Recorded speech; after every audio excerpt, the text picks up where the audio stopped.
Narito tayo ngayon upang matunghayan ang update sa Ruel and Rachel Love Team. Oh, my angel, angel, baby, angel. Mr. Cupido, ako na may tulungan mo. Ikaw nga ba si Mr. Right? Ikaw nga ba love of my life? Bakit di na lang tutuhanin ang lahat? Sa pagpapatuloy ng ating istorya ay kitang-kita nga kung gaano ka-sweet si Kuya Ruel and Miss Rachel nang bumisita si Kuya Ruel sa bahay nila Miss Rachel. Talagang tinanong niya kaagad si Kuya Ruel kung nakakain niya na ba ito. Kaya sabi naman ni Kuya Ruel ay hindi pa. Kaya naman inaya ni Miss Rachel na kumain si Kuya Ruel. Pagkatapos naman nito ay umupo naman sila sa sofa at nagkamustahan. Pagkatapos din nila mag-usap ay pumasok na nga si Kalinga Prab at talagang in-interview ang dalawa. Tinanong nga ni Kalinga Prab kung ano ang pinakagusto ni Kuya Ruel kay Miss Rachel. Sabi naman ni Kuya Ruel ay ang talagang nagustuhan niya kay Miss Rachel ay ang pagiging family-oriented daw talaga nito at tinanong din ni Kalinga Prab si Miss Rachel kung ano ang pinakagusto niyang katangian ni Kuya Ruel. Sinabi niya naman na madami daw talagang mabuti at napakagandang katangian si Kuya Ruel katulad ng mabait, matulungin, ngunit ang talagang pinaka-paborito niya at nakapagpa-turn on sa kanya ay ang pagiging consistent ni Kuya Ruel sa pag-aantay sa kanya. Grabe at sabi pa nga ni Kuya Ruel ay pinunyag na din doon na talagang nagselos pala talaga siya isang beses nung nalaman niya na nagkaroon pala talaga ng maniligaw si Miss Rachel. Ang ganda mo po, ano? Asing ganda.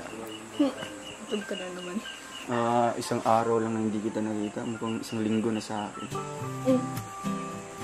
Isang araw lang yun. Mukha ba isang linggo? Mukha ba? Ganun kita ka-miss. Grabe na yan. Oo. Ano yung pagkakilala nyo sa isa't isa? Ikaw kay Rachel, ano yung pagkakilala mo at ano yung nagustuhan mo sa kanya? First, yung nakilala ko sa kanya, isa siyang yung, andun na, mabait siya. Innate na sa kanya yung pagkamabait na tao. So, pagkakilala ko sa kanya is, siya yung, yung family-oriented na babae. Yun talaga, no? Doon talaga ako na-amaze sa kanya at nagiging proud kasi bibira sa panahon ngayon na talagang mas inuuna yung pamilya kaysa sa mga ibang bagay, halimbawa ng ganito pag boyfriend at mga anumang lakad. So mas pinaprioritize niya yung pamilya niya. So doon ako na mas nakilala ko si Rachel. Ikaw naman Rachel. Sa ilang yung pagkakilala, ano yung pinaka tumatak sa iyo na pagka-character ni Ruel? Ano yung pagkakilala mo sa kanya? At ano yung naman yung nagustuhan mo sa kanya? Ano po siya ng mabait, tsaka matulungin din. Pero mas tumatak po sa akin yung pagiging consistent niya. Oh, grabe. Consistent saan? Sa lahat po. Like, sa kalingap, tsaka sa paghihintay sa akin. Sa tagal-tagal niyo magkilala, nag-away na ba kayo? Hindi naman po. Hindi pa? Hindi pa. Kahit tampuhan? Tampuhan siya. Oo, tampuhan okay. Siguro normal lang yata yan. Insan Ruel, nagselos ka na ba? Ikaw? Nagselos ka na ba? To be honest talaga, yes, nakaramdam ako ng selos. Ngayon pa man nung nalaman ko talaga na may manliligaw si Rachel. Normal yan, siyempre. Talagang hindi ko man talagang inasahan na mafe-feel ko yung pag-selos. So ayun, marunong naman ako mag-control and then marunong din ako kung anong tamang gawin. So talagang na-handle ko dun na positive way. Nagselos ka na ba? Ay, hindi pa. Hindi pa? Hindi pa man. Kahit dun sa ex niya, hindi pa? Ay, hindi naman po. Ayun po, si Ruel lang po pala nagselos. Bago mo makilala si Insan Ruel, may iba ka bang crush? Meron po. Meron. And ngayon, crush mo pa rin ba? Hindi na. Hindi na.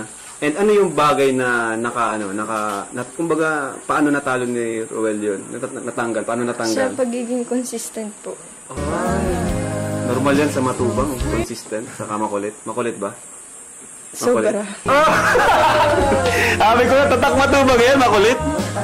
Ayan, merong 5 love language, no? Merong act of service. Talagang after ng mga ilang katanungan ay gumawa din sila ng fast talk.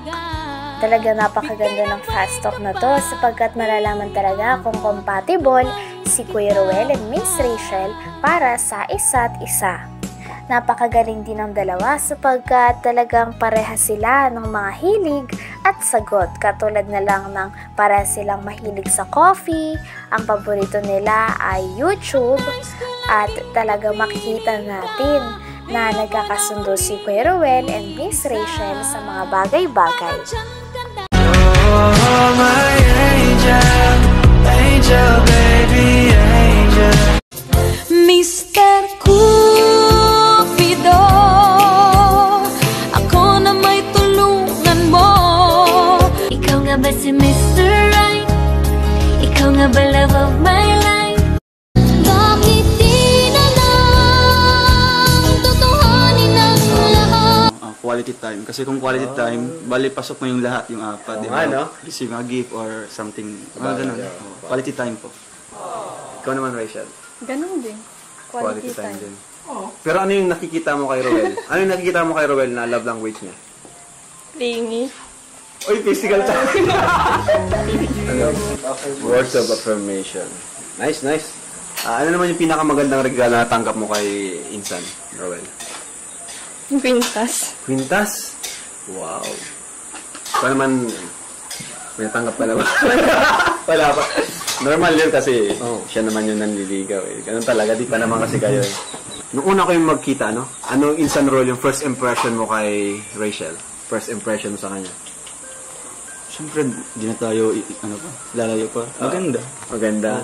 Tapos, So, hindi, ano ka ba? Nasungitan ka ba? Or ano? Hindi man. At nung medyo nakikilala ko na siya, mabait. Mabait talaga. Pero sa una, maganda, tapos akala mo. Pero ano talaga siya? Mukhang mabait na talaga. Mabait talaga. Wala nang approachable, gano'n. Smiling face, no? Kaya, Ikaw naman, first impression, no? Roel. Masungit ba o ano? Ikaw? Kung titingnan, parang masungit. Oh. Tsaka parang hindi siya nag-entertain ng iba. Parang hindi siya approachable. Kung titingnan, pero pag nakilala mo, hindi naman. don't judge the book by its cover. Kaya mo, kung titingnan ng bogo. Baka mag-aaway kayo. Baka mag-aaway Hindi pa pati kayo nag-aaway. Tampuhan lang. Alright, so gano'n tayo ditong fast talk. Hindi ang interview mo. Fast talk tayo, bro. Ayan, so tapos yung interview natin. Meron pa tayong fast talk dito. Ganito, dapat pagtanong ko, sabay kayong sasagot. Oh my God. Sabay dapat kayo, saka fast talk. Maputi o kayo manggi? Yung manggi. Sabay. Madaya, sorry. Bilang. 1, 2, 3, go. Maputi kayo manggi? Sakto lang. Yung manggi. Wala mang sakto lang. Wala mang sa choice. Ay, kayo manggi. Dapat sa choice lang. Parang magkano? Maputi na Kayo manggi yun. Kayo manggi lang. Kayo manggi. Oo. Kayo manggi. Sayo ka. City or province? Province. Hugs or kisses? Hugs. Malalat o daet? Diet.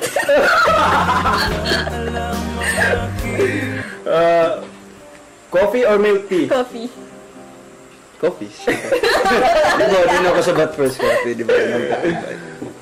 Nag-explain pa ba? Nag-explain. Dogs or cats? Cats. Movies or music? Movies. YouTube or Facebook? YouTube. YouTube. Daytime or nighttime? Daytime. Tagal ah. Payat or chubby? Chubby. Siyempre, chubby. Chubby. Ano nasabi? Chubby ako. Fruits or vegetables? Vegetables. Sa piling ko okay saya. At kung ano Hanggang dito na lamang muna ang ating update sa Roel and Rachel Love Team.